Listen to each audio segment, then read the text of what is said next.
Hi guys, I'm Varun and I'm gonna be keeping it very classic today. We're just gonna do a simple Channa Masala like you have from your restaurants or the hotels, which is basically that kind of Channa Masala that you generally get with bhaturas and something, which has that deep dark color, and they're thick and they're spicy and they're absolutely amazing to eat.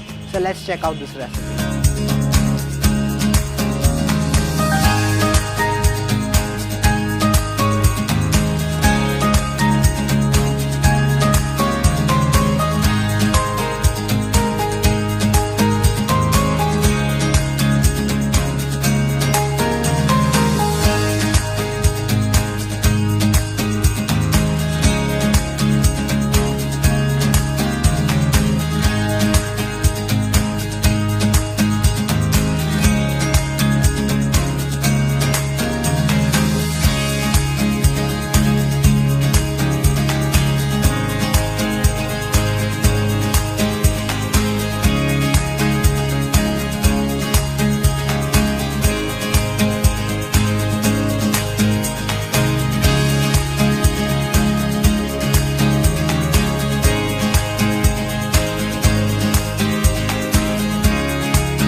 There it was guys, the classic Channa Masala recipe. It's absolutely easy.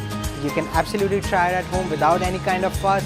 You can have it with your breads, you can have it with your bhaturas, basically anything that you like, or just have it on its own. For more such recipes, stay tuned.